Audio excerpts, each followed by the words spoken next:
Pero isa rin maganda, alam mo dito sa social media, no? Kasi nandun yung ebidensya. At marami tayong mga sleuth, no? Yung mga investigador ng mga netizens. And they were able to collect all these things, no? Ito nga pala, explain ko na sa mga viewers natin. Kasi may nakita ko, binabash na isang journalist, sinasabi, mga taga-Reddit pa yung gumawa ng trabaho niya bilang journalist, no?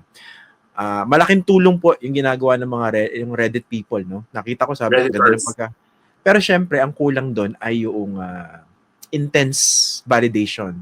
At saka kasi pag nando ka sa field ng journalism, you only prove what you only say or report about what you can prove based on available evidence. Kunwari, nakita mo si Alan nagpo-post ng talagang niyayabang yung kanyang mga luxury watches, etc., etc.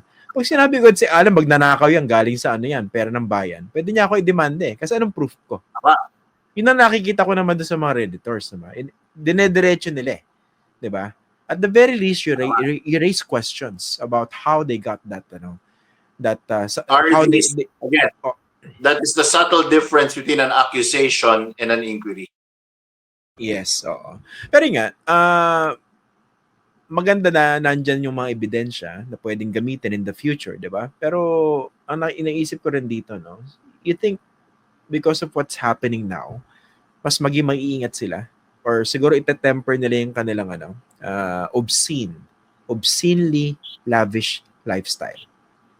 Well, that's the dream, Ian. No? That's the hope and the the aspiration, the prayer. In fact, yan ang prayer, di ba? Na sana magtigil na tong mga to at they take a pause, magkaroon sila ng konting introspection. Tone deaf pa tong ginagawa ko. Ang daming nakalubog sa baha. Yung t-shirt ko pwedeng magpakain ng family of 5 ng 2 buwan. So sana magkaroon sila ng introspection. But sadly, I think the knee-jerk reaction is maybe they will hide their profiles, make it private, get out of social media. Sana ang maging effect nito, compounding. Sana dahil hindi na nila pwedeng iabang yung kanilang mga material wealth at hindi na nila ma-flaunt, sana tumigil na rin yung pag-admire sa mga taong gumagawa. No? Sana. That's the hope and the prayer. Pero parang siya, no? Parang contradiction, di ba? Kasi lalo kung bagong yaman ka, nakita mo, dahil mo palang pwedeng bilhin, dahil mo pwedeng gawin, parang necessarily, gusto mo siya i-flaunt. Pero dahil itatago mo na, ipa-private mo na, sino pa makakakita? Diba? Exactly. Parang tititigan mo lang ba yung mga bags mo by yourself, di ba? O kaya gagawa ka ng Instagram stories or TikTok videos na ikaw lang makakita o yung close friends mo, di ba? Parang tatamaan yung mo nun yung ego mo at yung mental health mo, di ba? Kasi gusto ko iyabang to, I want to scream this out loud, di ba? Parang puputo ka na di ba? You're being throttled, di ba? Parang gayak na gaya ka na, magyabang. Pero you're being throttled. And hopefully, that will cause a shift in behavior. Wow, masyado tayong idealistic, no? Para tayong taga-UST nito, tsaka parang taga-Ateneo. Hopefully, this will eventually lead to a shift in behavior. But again, sinasabi ko, itong crass consumerism, please, tama na. Sobra na. Ano na lang ang pinapakita natin sa mga anak natin, sa mga susunod na henerasyon? Ano na lang pinapakita natin? Ang pinapakita natin, given, not earned. Again, I use that word, no, meritocracy. Wala nang meritocracy. How can you... Kasi hindi naman nila pinagtrabahuan yan. Lalo yung mga akusado, yung mga di umano'y, mga anak ng mga or related sa mga government official or yung mga nasangkot sa corruption, obviously they did not earn this. So what lessons are we teaching our children? Sana magkaroon ng cultural shift. Kung at least sa facts first lang.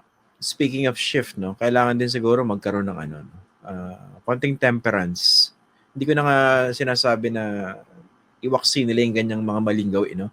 Pero alam mo yung mga politiko, no? Example, tinan mo yung mga senador, yung mga house members. Di ba may mga nag-highlight ng kanilang suot ng mga relo sa mga congressional hearings, di ba?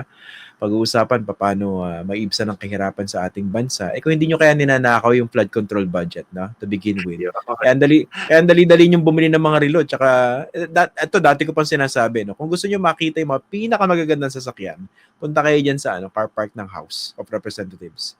Tsaka dyan sa Senado. Absolutely. At and again, batas ito. Hindi po ito si Ian Esguerra at si Alan Herman na nagkwekwentuhan na mga inggit. Di ba? Baka marami magsasabi dyan, kayong dalawa, mga bugok. Pag inggit, pikit. Totoo rin Kasi naman, wala inggit lang kayong naman kami. Totoo rin naman. Oo, matagal na ako inggit, inaamin ko. Pero, may batas eh. May batas. There is actually an existing law, 6713, that prohibits them from doing that. And take note, hindi sweeping. Sweeping, kahit mayaman na mayaman ka na, halimbawa na lang, si Manny Villar, for example, everybody knows that he's rich. Everybody knows that he's one of the richest men in the Philippines. But as soon as he gets elected to a public office, he has to tone it down. Kasi yan ang batas. So bakit hindi sinusunod? Bakit na-normalize? That's the word I'm looking for. Kanina ko pa pinanggigigilan. Bakit na-normalize na ito? Kung ikaw ba yung mag-a-advise dito sa mga politiko na ito, would it help na, kunwari, medyo, yung mag-temper ng kanilang, the way they dress, diba? The kinds of timepieces that they wear? Absolutely. Iyan, hindi naman ako magmamalines. Again, alam naman ng Foxnatics yung background ko. It's weird because there are some places in the Philippines, some cities and municipalities, mostly in the rural areas, na kailangan mong magpakita ng konting aspiration. Na kailangan mong ipakita sa mga tao, wow, galing ng kandidato. Wow, sana ganyan ako. But always based on merit, not for the sake of showing it off. Not for the sake of just flaunting it. At least that's how I try to always package it. No? But yes, to your earlier question, syempre inaabisuhan ko niyan. And the Barong is a beautiful, wonderful, sobrang sarap na nga ng buhay ng mga public officials natin because the Barong is such a simple, mag-short sleeve barong ka, mukha ka ng disente, but at the same time, it's not flashy. You can't tell a branded barong from a non-branded barong, and then no watch. Wear one of those digital watches, yung mga smart watches. Yon, hanggang doon na lang ako if they're going to wear a watch at all. Pero ako, mga kliyente ko, inaabisuhan ko, kahit relo, huwag kayong magsuot. Parang tayo. Tone deaf. Tone deaf eh. Lalo pag panahon ng kalamidad. 'Di ba? Parang it's so tone deaf. Ito, I'll cite a very concrete example. No? Hindi ko naman masisi kasi ganun talaga pag pogi. No? Kunwari, si Senator Chis Escudero. Tapos asawa niya si Hart. Talagang fashion, global fashion icon. Di ba? Fashion. Masama ba yun na kunwari si Senator Chis na pogi naman talaga eh. Tapos may hikaw. Tapos umate ng mga fashion week ba yun, yung ganyan-ganyan. Kasi nakita ko dati, nakasilip ako ron, nagsisipilyo ako sa balcony ng apartment ko. Sabi ko, uy, si Cheese tsaka si Hart yun, sa Paris. Sabi ko, nandito pala sila sa amin. Oo. I can't believe it. Na di ba backlit yung apartment mo? Buti nakita mo kasi may view ka ng Eiffel Tower di ba? Hindi ko alam, inimbento ko lang eh. Akala ko tatama eh. Backlit eh. Paano mo nakita? But again, in Senate President Cheese's case, he diverts it to meron siyang ready diversion or aversion in this case. Yung asawa niya na si Hart, who is really tinaguri ang global icon, fashion icon, etc. So pwede niyang isabihin na I'm just doing my duty as a loyal husband. Indulge in my wife's hobbies. hobbies. Inclinations or predispositions. Inclinations and predispositions. So, pwede niyang sabihin yon. Pero again, ako, it leaves a bad taste in the mouth, whatever you say. Medyo tone deaf. May mga kaibigan ngayong ganyan eh. I'm sure yung mga Foxnatics na nanonood sa atin ngayon, may mga kaibigan na nakakainis sa Facebook. Na yung buong feed nila, wala nang ginawa kundi magpakita ng gamit. Ako, I abide, I really, really abide by the 80-20 rule. Ito, may napulot na naman ng mga Fox First viewers. 80-20? On your social media feed, 80% of your feed should be people. Only 20% should be things or objects.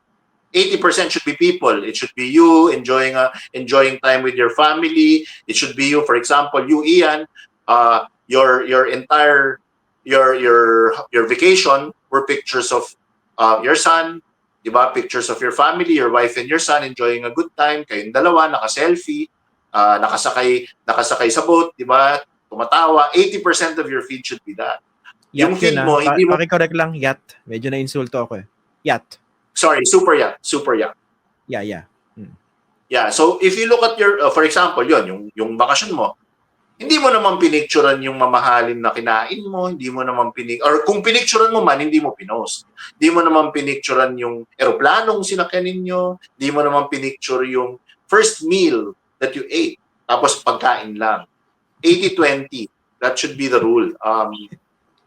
If you're skewed more towards things or objects, if you're taking pictures of the view from my window in Monaco, this is the yacht we rode when we were in Maldives, or here in Amanpulo enjoying the tocino breakfast. Tapos yung tocino breakfast tsaka yung shore, or yung famous relo and steering wheel shot. Kilala mo yan, Ian. The relo and steering wheel shot. Na naka-display na yung relo, naka-display pa yung logo ng auto. Kilala mo yan, kapatid. If your feed is mostly... Langya ka, dadami ka away ko eh. Favorite mo yun eh. If your feed is mostly things and objects, you have to take a pause. Pag-isipan mo, maybe I'm focusing too much on things and not experiences. Remember, mga Foxnatics, life is about experiences, not things.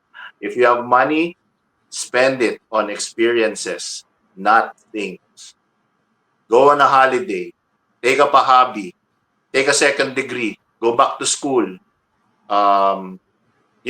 Spend it on experiences. Share a meal with your family. Give to charity. Diba? Pero kung lahat yan ginamit mo para sa bag, I don't know, I think that that's a reductive way of spending your money. Tsaka yun nga, ano na naman ako, no? Feedbacks na naman to sasabihin ko, pero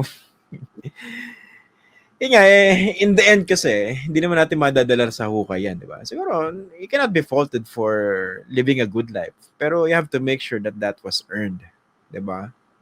Through honest means. Again, baka wrong yung message natin. So, thank you, Ian. Thank you very much for pointing that out. Hindi po kasalanan na maging prosperous. Yeah. Hindi po. In fact, if you are a Christian, if you're a Christian or a Catholic, you know that God's intention for you is to prosper. God's intention for you and His plan for you is to be prosperous. So, hindi po masama yan. Pero siguraduhin ninyo, number one, na it's tempered with honesty. Hindi ka po nagnanakaw, hindi ka naglalamang, hindi ka gumagawa ng labag sa batas para makuha yung kayamanan na yan. Number two, it is tempered with humility. Gift of the Holy Spirit po yan. Humility. Kasi pag nakuha mo yung mga biyaya, tapos pinagmayabang mo, nako, you are an empty can rattling in the darkness.